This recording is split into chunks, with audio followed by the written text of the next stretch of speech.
Yeah, that would be pretty awesome. Music. Yeah, that would be great. All right, let's see. On the trombone. Right. All right, just a second. All right. I'm going to get the brightness of my screen correct. All right. This story is called Treacherous Footing, written by the Archimage.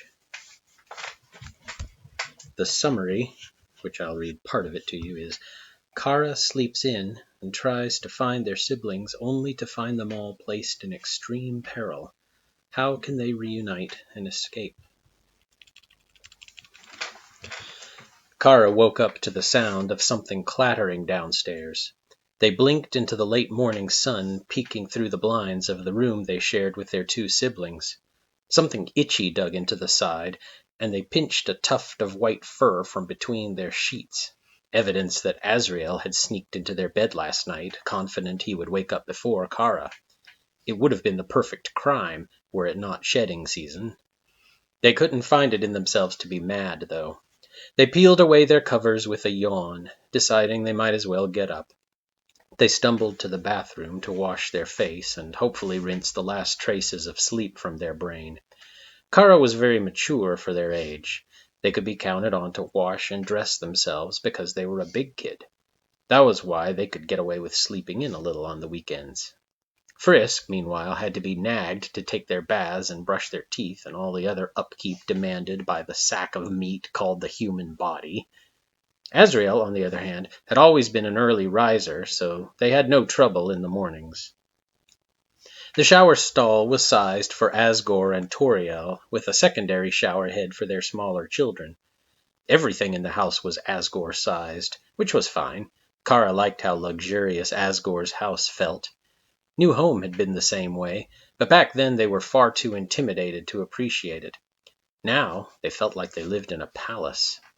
That Asgore had little choice in the matter made it no less agreeable. No home built for humans would have had ceilings tall enough for his weight or halls wide enough for his girth, and there was no homeowners association in the state that would have let them get away with a deep winter greenhouse for growing flowers and vegetables year-round, even in the frigid cold. True, it took some time, since everything had to be custom-built for him, but the end result was spectacular. Chara had just finished brushing their teeth when something loud and heavy enough to make the whole house shake thumped downstairs. They turned the water off and replaced their toothbrush, wiping a bit of foam from their chin before leaving the bathroom to investigate what their troublesome siblings were up to now. The downstairs living room was a disaster area. Frisk and Azrael had knocked the couch backwards, their knees against what was supposed to be the backrest. They threw their bodies at the cushions again and again to try to get the couch right side up, but their combined weight was insufficient for the task. A lamp and an end table had also been knocked over, though thankfully it appeared nothing had suffered any damage. Papers and magazines which had been on the end table littered the floor, and throw pillows had been hurled across the room in a haphazard fashion. "What on earth are you two doing?" Chara called from the staircase. "Trying to fix the couch," Frisk explained. Chara descended the stairs with a sigh. "Putting aside how it got knocked over, wouldn't it be simpler just to grab it by the—" "Wait! Don't come down!" Frisk bared their teeth at a wince and held up their hands, waving them back and forth with fingers splayed. The panic in their voice made Chara pause, with their right foot in mid-air, hovering just a few inches above the floor, with their left foot on the last step. "And why is it so important that I remain here? Do you wish to be rid of me that badly?" Frisk swallowed. Well, you can come down. It's just..." Azrael finished for them with grave seriousness. "The floor is lava." "The what?" Chara scrunched up their eyes.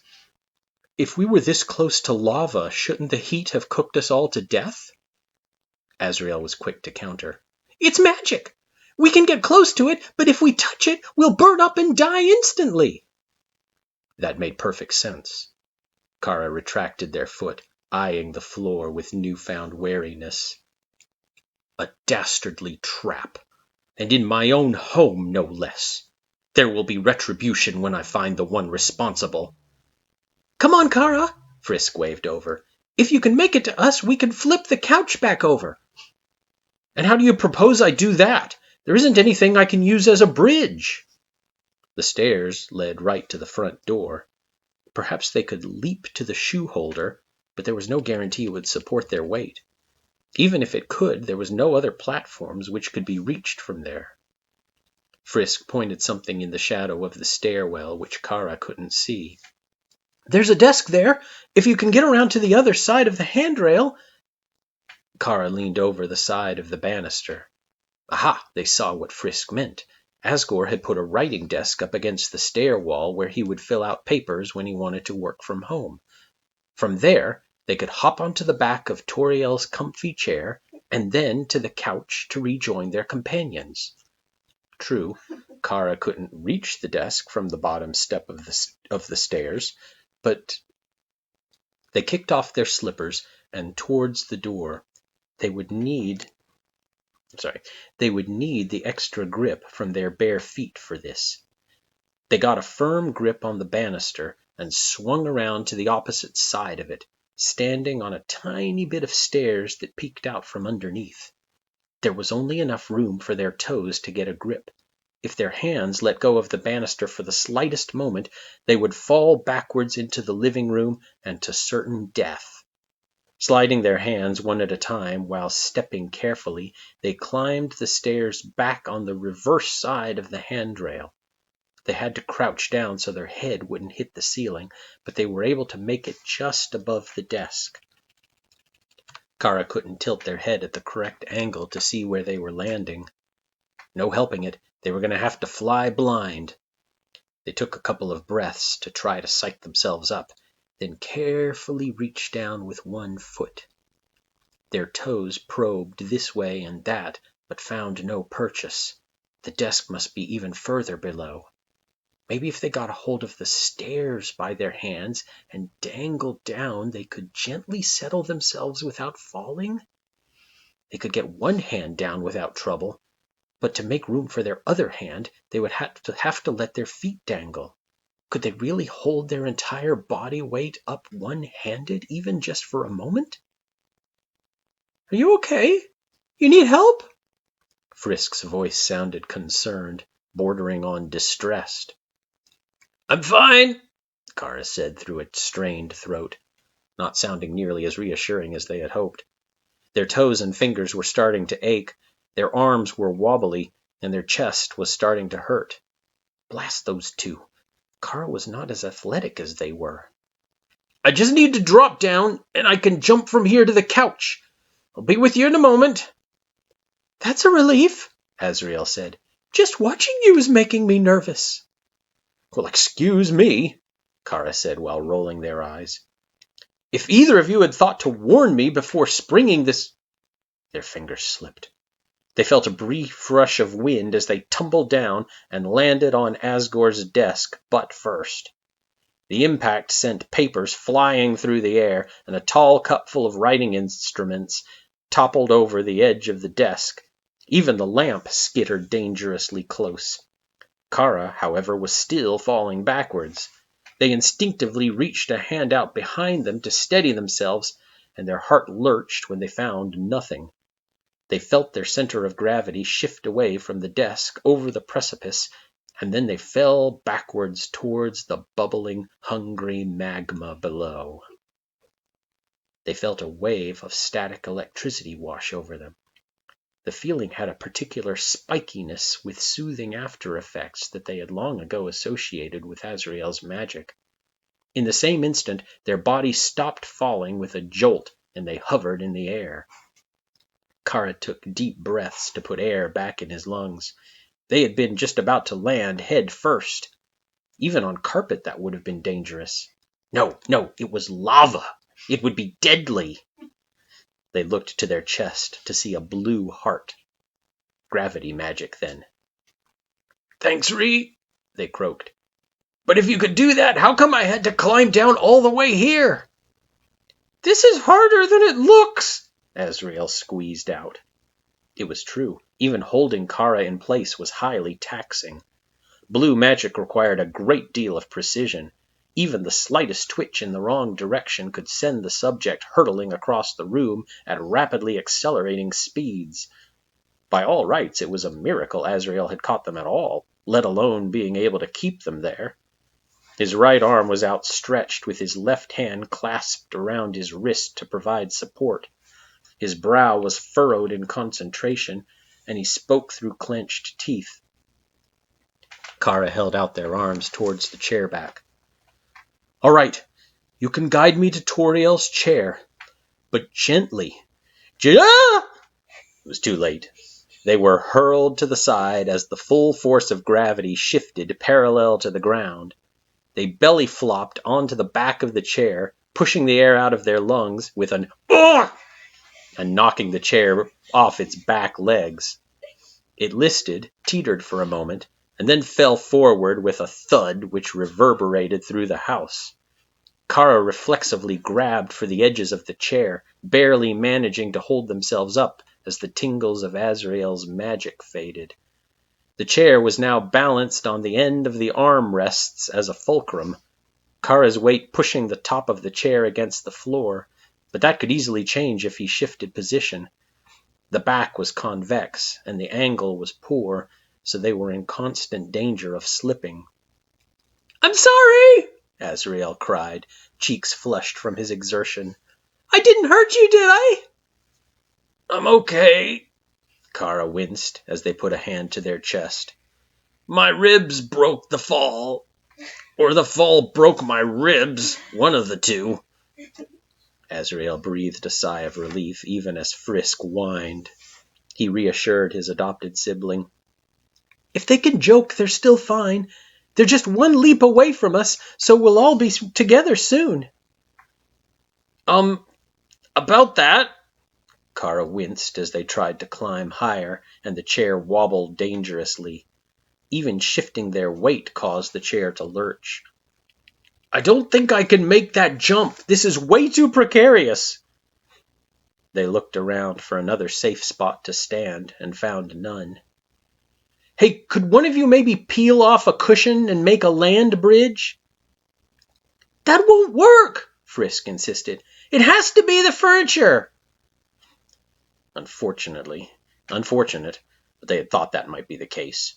If the couch could be flipped right side up again, they could simply slide over and have Azrael and Frisk pull them the rest of the way, but they needed Chara on the couch to flip it right side up to begin with.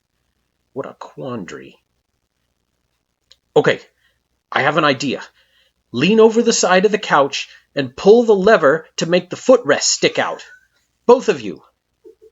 Frisk and Azrael obeyed, popping out the footrests on their respective sides of the couch and pulling them up to lock them in place. "Now, stand up and push on the footrest. You'll have more leverage." Frisk and Azrael looked at each other and nodded, calling out, "1, 2, 3!"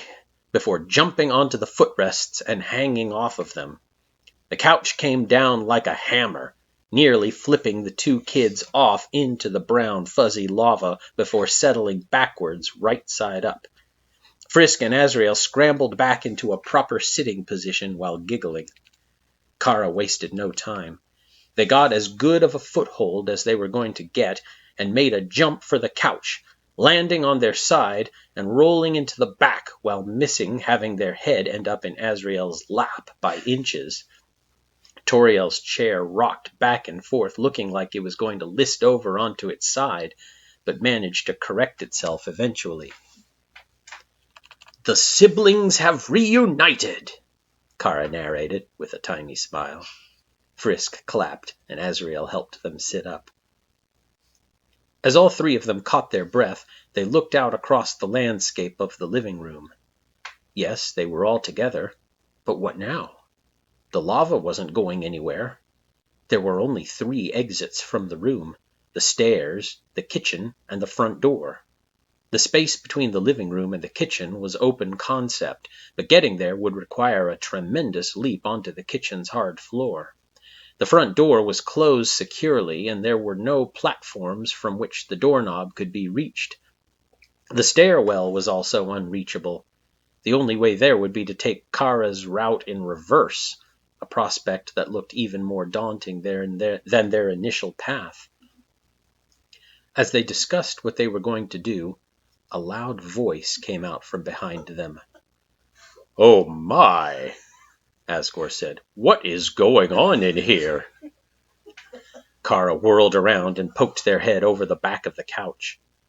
Asgore was in the middle of taking off his gardening gloves and putting them on the island countertop in the kitchen as he observed his children's activities.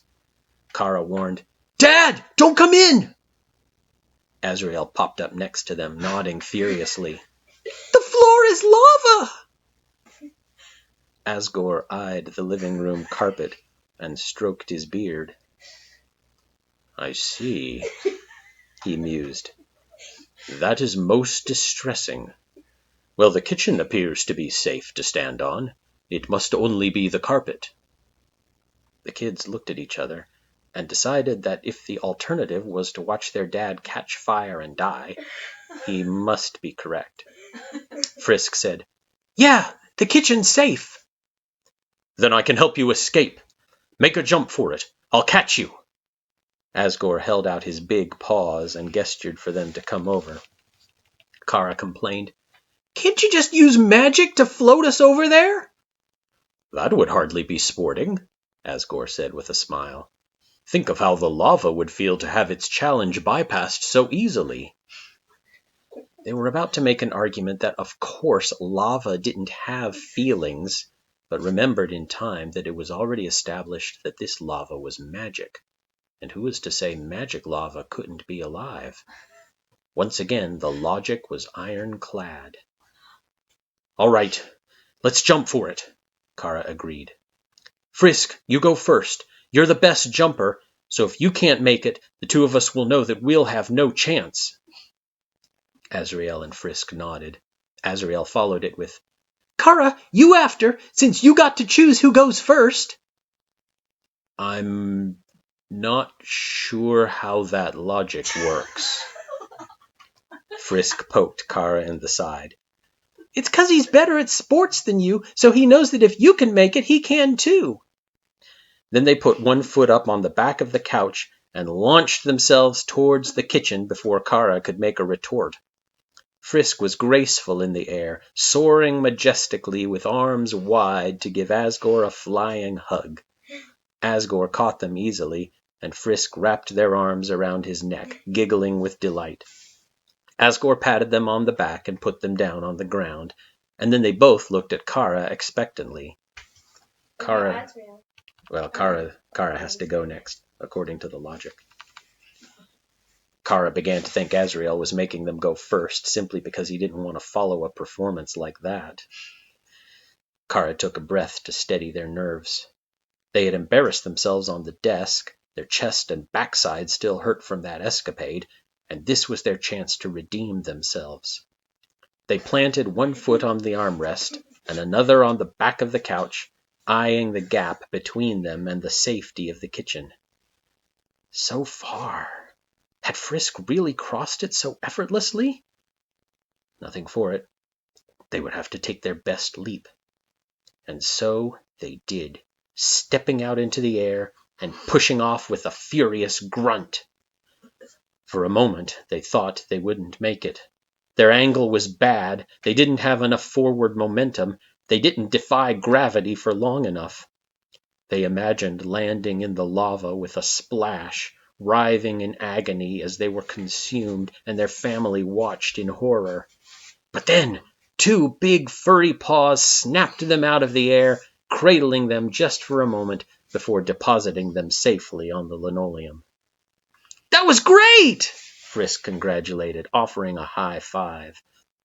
Chara wanted to argue that it wasn't nearly as impressive as Frisk's own leap, but their face still felt too rigid and their heart rabbited in their chest, so they held up a hand for Frisk to clap with. After their death-defying leap, Azrael's jump was an anticlimax.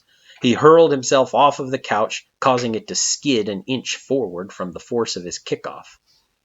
Azrael caught him in both arms and nuzzled his nose against his son's forehead.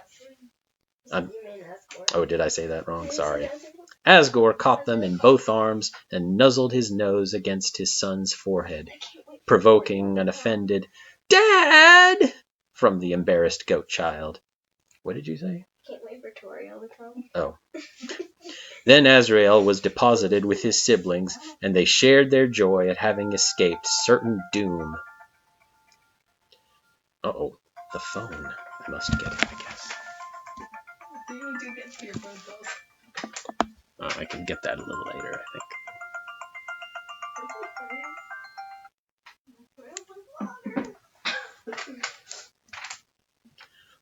Well, that was certainly fun, Asgore said. He looked out to survey the living room. Of course, now that it's done, we'll have to clean up the mess that we made.